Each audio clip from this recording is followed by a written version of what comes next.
আসসালামু আলাইকুম। The intelligence investor YouTube চ্যানেলে আজকে সকালেই একটা ভিডিও আপলোড করতেছি, ঠিক ট্রেড শুরু হওয়ার আগ মুহূর্তেই, যেটা আমি সাধারণত করি না। আজকে করার কারণ হলো মিউচুয়াল ফান্ড নিয়ে স্পেশাল একটা নিউজ হয়েছে এসইসি থেকে। Bangladesh security and exchange commission বিধিমালা ২০০১ এর বিধি ৬২(২) কমিশনের আদেশ পরিপালন সম্পর্কে আজকে আপনাদের ধারণা দিব। এই যে স্টক মার্কেটে মিউচুয়াল ফান্ড দুই ধরনের আছে, একটা হচ্ছে ওপেন ইন্ড, একটা হচ্ছে যে ক্লোজ ইন্ড। আপনারা যারা ওপেন ইন্ড ক্লোজ ইন্ডটা বুঝেন না তাদের জ্ঞাতার্থে বলছি।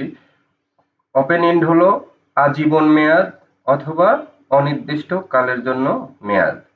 ক্লোজ ইন্ড হলো একটা নির্দিষ্ট মেয়াদে মিউচুয়াল ফান্ড থাকবে, ১০ বছর ১৫ বছর মেয়াদি। মেয়াদটা শেষ হলে মিউচুয়াল ফান্ডটা ক্লোজ হয়ে যাবে। তো এই যে মিউচুয়াল ফান্ড ওপেন এন্ড থাকলে সুবিধা কি? ওপেন এন্ড থাকলে আজীবন চলতে থাকলে সেই মিউচুয়াল ফান্ড কম দামে বিক্রির, যখন একটা ক্লোজ ইন ফান্ড মেয়াদ শেষের দিকে মেয়াদ শেষ হয়ে যায়, তখন ফান্ড ম্যানেজারদের তাদের পোর্টফোলিও থাকা অনেক ভালো শেয়ার বিক্রি করে, বিক্রয়ের চাপ মার্কেটে প্রভাব পড়ে, বিক্রি করে মিউচুয়াল ফান্ডটা ক্লোজ করতে হয়।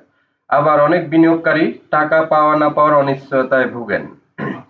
এরপরে ক্লোজ হয়ে গেলে অনেক বিনিয়োগকারী খুব কম দামে, ফেস ভ্যালু বা ন্যাভের কম দামে শেয়ার বিক্রি করে টাকা দ্রুত ক্যাশ করেন, অনেক সময় প্যানিকড হয়ে। তো এই যে এইসব ভয় থেকে মিউচুয়াল ফান্ডকে যখন ওপেন ক্লোজ ইন থেকে ওপেন ইনে ট্রান্সফার করার সুযোগ দিল, তখন সেটা মার্কেটের জন্য খুবই ইতিবাচক প্রভাব পড়বে, লং টার্মে খুব ইতিবাচক প্রভাব পড়বে। এবং কমিশনকে এজন্য খুব ধন্যবাদ আন্তরিক। এই কারণে কি কি সুফল হতে পারে চলুন দেখে নেওয়া যাক। ডিসকাউন্ট দূর হওয়া। বাংলাদেশের শেয়ার বাজারের বেশিরভাগ ক্লোজ অ্যান্ড ইন্ড মিউচুয়াল ফান্ড তাদের প্রকৃত সম্পদ মূল্যের চেয়ে অনেক কম দামে ট্রেড হয়। ফান্ডের ইউনিটগুলো যখন ওপেন ইন্ডে রূপান্তরিত হবে, তখন বিনিয়োগকারীরা সরাসরি ন্যাব মূল্যে বা তার কাছাকাছি দামে ইউনিট ভাঙাতে বা বিক্রি করতে পারবেন। ফলে সাধারণ বিনিয়োগকারীরা লাভবান হবেন। তারল্য ও আস্থা বৃদ্ধি। ক্লোজ এন্ড ফান্ডের মেয়াদ শেষ হলে টাকা আটকে থাকার যে ভয় বিনিয়োগকারীরা মনে করে থাকে, ওপেন এন্ডে রূপান্তর হলে তা কেটে যাবে। যে কোনো সময় ফান্ড ম্যানেজারের কাছে ইউনিট সারেন্ডার করে টাকা তুলে নেওয়ার সুযোগ তৈরি হওয়ার মিউচুয়াল ফান্ড খাতের উপর বিনিয়োগকারীদের আস্থা ফিরে পাবে। নেতিবাচক বা চাপ সৃষ্টির প্রভাব মার্কেটের জন্য। ফান্ড ম্যানেজার শেয়ার বিক্রির চাপ। ক্লোজ এন্ড ফান্ড যখন ওপেন এন্ডে পরিণত হবে, তখন অনেক বিনিয়োগকারীরা একসাথে তাদের ইউনিট ভাঙিয়ে টাকা তুলে নিতে চাইতে পারে। বিনিয়োগকারীরা এই ক্যাশ বা টাকা ফেরত দেওয়ার জন্য মিউচুয়াল ফান্ড ম্যানেজারেরা তার পোর্টফোলিওতে থাকা ভালো শেয়ার বাজারে বিক্রি করতে পারে। এরপরে স্বল্প মেয়াদী ট্রেডিং প্রভাব যেটা পড়তে পারে, নোটিশের কারণে তালিকাভুক্ত ক্লোজ এন্ড মিউচুয়াল ফান্ড গুলো দামের মধ্যে এক ধরনের অস্থিরতা বা হঠাৎ দর বৃদ্ধি দেখা যেতে পারে, এবং পুরো মিউচুয়াল ফান্ডে এটা হঠাৎ করে প্রভাব পড়তে পারে। তাহলে আমরা আজকে এক্সপেক্ট করেই নিচ্ছি যে মিউচুয়াল ফান্ড সেক্টর আজকে মার্কেটে ভালো করবে। তাহলে এই যে মিউচুয়াল ফান্ড সেক্টরের গ্রাফটা দেখেন আছে কোন পর্যায়ে, আছে এইখানে। এখান থেকে আশা করি মিউচুয়াল ফান্ডের এই নিউজের কারণে একটা ইতিবাচক প্রভাব আসলে মিউচুয়াল ফান্ডে ভালো হবে। তো ওই যে আমার পছন্দের একটা মিউচুয়াল ফান্ড আছে PF1, এটা তো অলরেডি ট্রেন্ডে আছে। এইটা এই যে বলেছিলাম যে ব্রেকআউট হয়েছিল ৫.৫-এ, আর একটা ব্রেকআউট হয়েছিল ৭.৫-এ। হয় এটা ১১ টাকা হবে অথবা ১৫ টাকা হবে। ১১ টাকা ক্রস করে চলে গেলে এটা ১৫ টাকা হবে, ১১ টাকা যাবে ইনশাল্লাহ। তো এরপরে বাংলাদেশে আসলে ক্লোজ ইন ফান্ড কোনগুলো আছে, এগুলো আপনাদের খুঁজে বের করতে হবে। আমি সময় পাইনি, আমি সময় পেলে এটুকু আপনাদের বলে দিতাম। আজকে আরো কিছু দেখাবো, সেটা হচ্ছে যে লোয়ারে কিছু শেয়ার পিক করে দেখাবো।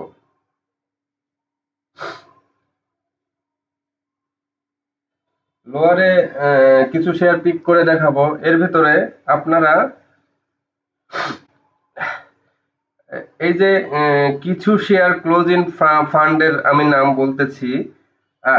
First prime mutual fund, ICB AMCL, ICB employees, prime first mutual fund, ICB, মানে ওই যে পিএফ ওয়ান যেটা, Phoenix first, ICB third NRB, IFIL, ICB Agrani, golden জেএমএফ।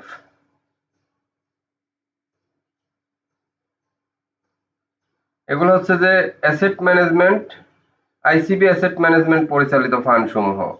আর রেস অ্যাসেসমেন্ট পরিচালিত ফান্ড সমূহ first Janata, AB first mutual fund, EBL first mutual, EBL NRB, Exim bank first mutual, FBFIF trust mutual fund, popular mutual fund, PSP, IFIC. Global পরিচালিত fund সমূহ DBH, green delta, AIBL, MBL, LRG. এখনো আপনারা যারা আমার চ্যানেলটি subscribe করেননি, প্রতিদিন video দেখেন, তাদের তো ভাই জরিমানা হয়ে যাওয়া উচিত। আমার চ্যানেলটি এখনই সাবস্ক্রাইব করে বেল আইকনটি বাজিয়ে দিন এবং সাথে থাকুন। ভিডিও ভালো লাগলে লাইক কমেন্ট শেয়ার করুন, একটু হলেও উপকার পাবেন। একটু কি, যারা ভালো রিড করতে পারবেন দেখবেন যে 80-90% 70% আপনাদের অ্যাকুরেসি বাড়তেছে ট্রেডে। সরি।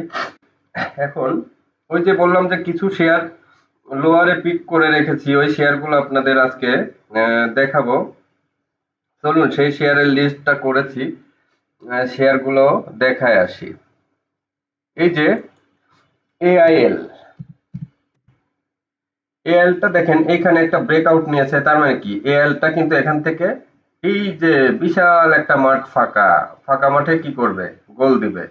আর এই মার্কেট যদি স্লো হয় এই ধরনের শেয়ারই বাড়বে। তাহলে এআইএল একদম 100% একটা স্টক পিক করে দিলাম।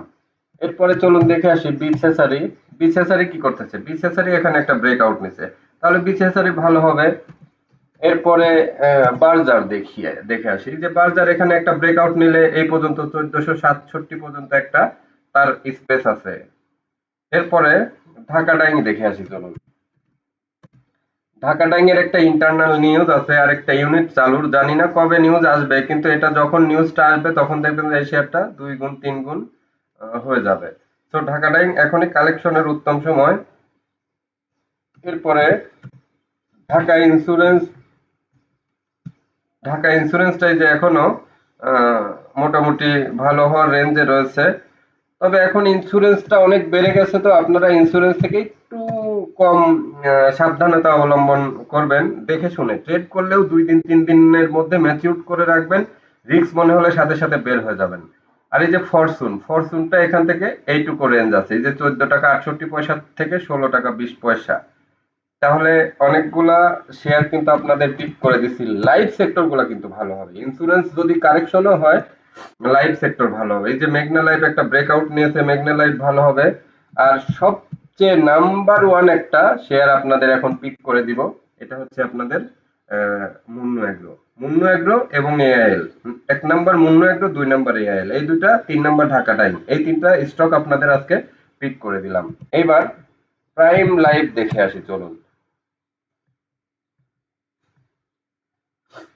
প্রাইম, ও না, প্রাইম ইন্স্যুরেন্স। প্রাইম ইন্স্যুরেন্সটা যে এখান থেকে একটা ব্রেক আউট নিয়েছে, ইন্স্যুরেন্সের ভিতরে এটা দেখতে পারেন। রূপালী লাইফের মধ্যে ইনফরমেশন হলো এই যে 95.76, মানে 95-80 ক্রস করলে শেয়ারটাকে কিনবেন, তার আগে কিনবেন না। যদি 96 হয় সেখান থেকে কেনা শুরু করে দিবেন আপনারা। স্ট্যান্ডার্ড ইন্স্যুরেন্স এর পরবর্তী চলেন দেখে আসি।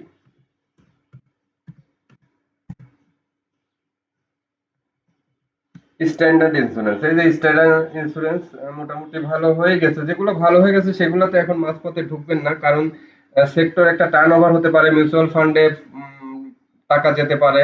এর ভিতরে লোয়ারে হাইলাইটস 3টা স্টক বলে দিচ্ছি। মিউচুয়াল ফান্ডে পিএফ ওয়ান নিবেন, ফার্স্ট প্রাইম নিবেন, আর এদিকে AIL, Munnu agro. Munnu agro number one, AIL হচ্ছে, আজকে কিন্তু মুন্নু এগ্রো ভালো করবে দেখবেন। মার্কেটে মুন্নু এগ্রো ইনশাল্লাহ আজকে ভালো করবেই, এটা আমার জোরালো একটা কনফিডেন্স। এআইএল ভালো করবে। এরপরে রূপালী লাইফ, ঢাকা ডাইং, এই 4টা স্টক দিলাম, কিন্তু রূপালী লাইফের বাইরেন্স কোথায় হবে, 96 পার হলে। এই 4টা স্টক দিলাম। এরপরে আমাদের তো সান লাইফ আছেই, সান লাইফ হোল্ড করবেন। জেনেক্সিল আছে, আইপিডিসি আছে, এগুলো হোল্ড করবেন। ঠিক আছে, আজকের ভিডিও এ পর্যন্তই। আপনারা ভিডিও দেখে নেবেন, যেহেতু ট্রেডের সময় নেই, ট্রেডের আগে আমি ভিডিওটা আপলোড করে দিব। সবাই ভালো থাকবেন, আমার চ্যানেলটি সাবস্ক্রাইব করবেন, ভালো লাগলে লাইক কমেন্ট শেয়ার করে আমার ভিডিওকে ছড়িয়ে দিন, সর্বত্র মানুষের স্কিল বাড়ানোর সুযোগ করে দিন। আল্লাহ হাফেজ। আজকের দিনটা ভালো কাটুক আপনাদের।